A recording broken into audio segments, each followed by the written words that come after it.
all the way from Austin, Texas. I'm glad to be hosting the show here and having my friend Naoki Kamimaeda, who's a European partner for Global Brains, a Japanese fund, on the show. Naoki has actually been also investing in AI for a long time, as well as being an AI engineer at PlayStation, and he'll be weighing his opinions on the recent trends in AI and ChatGPT. I hope you enjoy the show. Good morning. Good morning. Yeah, I'm super pleased to have my friend Naoki Kamimaeda-san coming on the show today. He is from Global Brain. Yeah, thank you for having me here. And this is actually the first show that I'm hosting here in Austin as well, so hence the hat.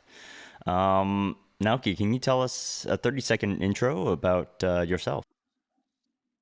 Yeah, my name is Naoki, and I'm partner at Global Brain. Currently, I'm sitting in London.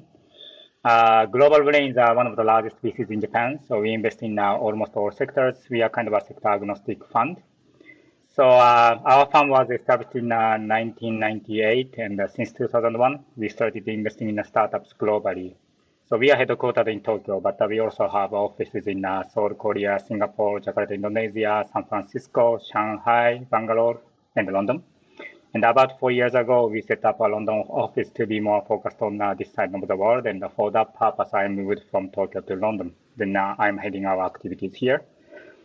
And my background is, so I used to be a software engineer specialized in AI and machine learning at Sony. So I was doing natural language processing technologies and recommendation technologies, this kind of technologies for a while. And after that, I came to do my MBA in UK. So then after that, I moved to San Francisco to launch PlayStation 4 business as an engineering manager. So I was a member of our PlayStation 4 launch team. Then after that, I spent 2 years in San Francisco. Then I quit Sony and changed my career from engineering to VC and joined Global Brain. Then I have been with Global Brain for over 7 years now. Can you tell us, Global Brain, what does the fund focus on, especially in Europe? What sectors do you focus on? Yeah. What type of investments do you like to make? Yeah. So actually, outside of Japan, we are focused on deep tech, mostly around software technologies, fintech, insurtech, and recently we started looking into climate tech and also life science, biotech space. Noted. And then, what makes Global Brain in Europe? What makes it different? I mean, there are a few, I think, Japanese funds or Japanese tied funds in Europe. You know, Nordic Ninja is another one. What makes Global Brain different? Yeah, so we are kind of unique in a way as a VC because we manage not only our pure VC fund but also our corporate venture capital funds. So at this moment, we manage 13 different funds. So one of these is our Mothership Pure Investment Fund, and the 12 is CVC funds we manage. So that's why we are kind of acting as a hybrid model, so between VC and CVC, and we can leverage all of these corporate network as well as our expertise and knowledge in kind of pure independent VC side. So that makes us very unique in Europe and of course in the world as well. So then in Europe, we always would like to be the gateway for startups to come to Asia and Japan especially. And then, kind of shifting back to your personal side, since you were an AI engineer before, and as a fund, you've been investing in AI for the last 5-6 years, and you've seen that wave in 2016, 2017 with chat. What do you think about ChatGPT? Yeah, I think the technologies have been there for a while.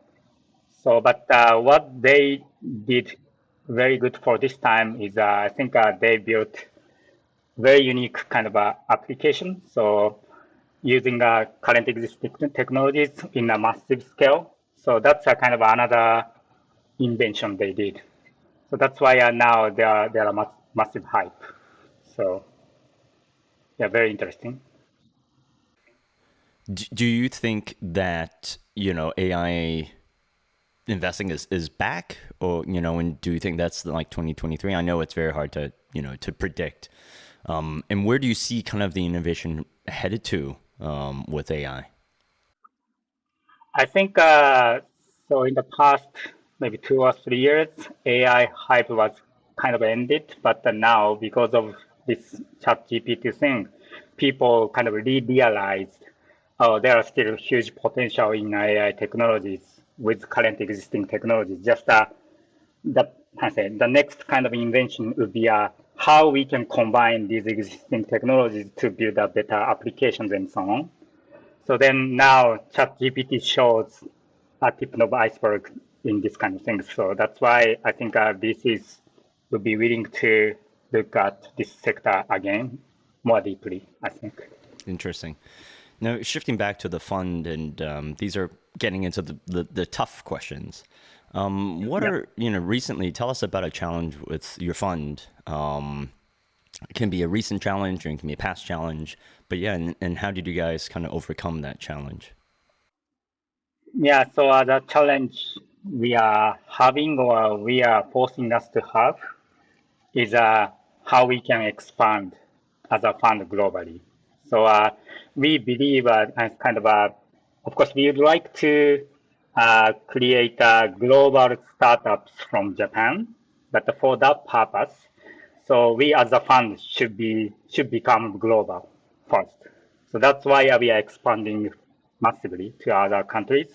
Then, so we have long history in Japan, but outside of Japan, so we are still challengers and new. So that's why to fill this gap, so it's very, very challenging. Yeah, that's what we are doing now. And then last question is, and I ask this to everybody, it's kind of a self-reflection type of question. And I want to ask you because you started Global Brain in Europe. You were the first one to expand. You were the first one to expand out to Japan, weren't you? And you actually previously before we expand to Europe, Global Brain already was investing in US and Korea and also South Asia. Right. Yeah, but the first one in Europe. Europe and Israel. If you had to start the European operations again, what would you do differently? I think still so we are heavily centralized in Japan. So that's why decision making all done in Japan. So that's why, of course, considering the time difference and the speed and kind of market understanding and so on, still kind of convincing headquarters in Tokyo is one of the biggest challenges. So yeah, so maybe before expanding to Europe, if I had to do this again, then I would kind of sort this out first. So I guess to summarize there, it's because it's all still very centralized in Japan. Yeah. There's always some sort of good conflict, but I guess some sort of like challenges in dealing with a centralized mothership that may or may not understand what's going on in Europe. Yeah. Interesting. Well, on that note, thank you for your time. Okay, thank you very much.